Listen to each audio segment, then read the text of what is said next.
Right now, as I speak to you, there is a man in Kansas City who is imprisoned for a crime he did not commit. He has been exonerated based on DNA evidence, and the woman who helped him get his freedom, she got fired for doing so. Robert Nelson was awaiting trial on unrelated robbery charges almost 30 years ago when an anonymous tip came in saying that two brothers in jail at the time for robbery, two brothers with a different last name, had committed a string of rapes nearby. While police couldn't find those brothers, they did find Robert Nelson, who just happened to be awaiting trial on robbery charges with his brother. That single anonymous tip received by police, plus a single problematic witness ID, led to Robert Nelson being convicted for rape and sentenced to 70 years in prison for a crime he maintained he did not commit. In 2009, Nelson filed a motion seeking DNA testing that had not been available at the time of his trial. That motion was denied on a technicality. In 2011, he filed again and was once again denied by the same judge on a technicality. After two failed motions, Robert Nelson's sister, distraught and wondering why the motions were being denied, called up court clerk Sharon Snyder, a 70-year-old great-grandmother and 34-year court employee looking for answers. Snyder responded by going way above and beyond her duty. She went and found a successfully filed motion seeking DNA testing from a different case. She blacked out the names and gave it to Nelson's sister as a model. Nelson and his sister submitted a third motion based off of that document. And finally, that motion was granted. And lo and behold, the DNA evidence revealed that Robert Nelson is innocent of the brutal rape he was serving time for. He was released from prison this past June, and not only that, the DNA testing and the folks from the Innocence Project who worked on behalf of Nelson and in cooperation with prosecutors found the two men who actually committed the rape. But for her efforts in helping to free an innocent man from prison and find the real perpetrators of the brutal crime, Sharon Snyder was fired by Judge David Byrn, the judge who denied the original two motions and granted the third for, in his words, quote, a violation of Canon 7, the court rules which warns against the risk of offering an opinion of suggested course of action. I'm so happy to be joined now by Robert Nelson and Sharon Snyder for their first national television interview together.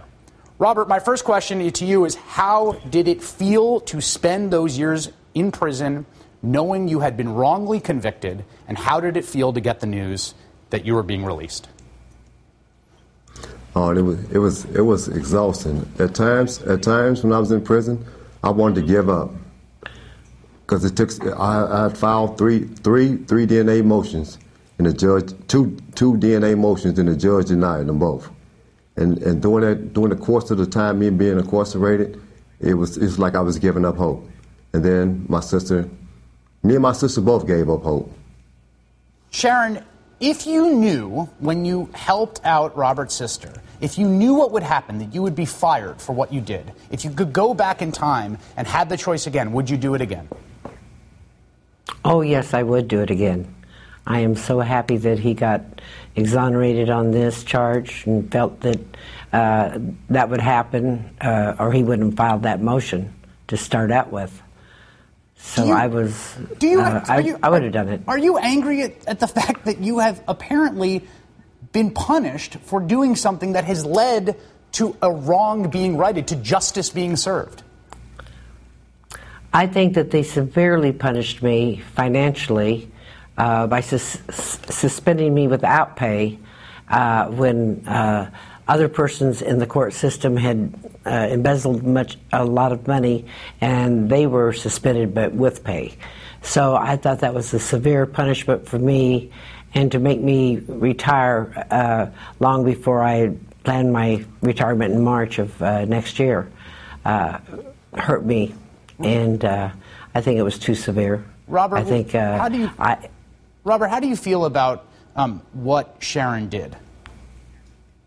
I feel to me she is truly my angel. I call her my angel because without her help, I think I would still be in prison and probably would have died in there because of the motion I was filed. It's kept being denied by the judge.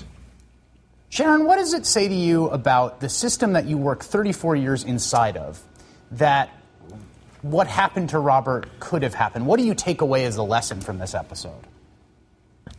Well, the lesson is that people need to help parties that are going pro se. What I did was give him a public record that he was able to use, and I think that the law should be changed, that judges should be taken out of the mix on deciding these DNA motions, and they should automatically be granted because it will either, show that they were guilty or they were innocent. And Robert, what are your plans for your future now out in the world? It's amazing. It's nice to be free. I'm planning on getting a job, and I'm also planning on donating some time with charity to help guys who've been in my situation. I could be like a mentor to them. Robert Nelson and Sharon Snyder, thank you both for being here. I really appreciate it. Thank you, Chris. Thank you. We'll be right back with Click 3.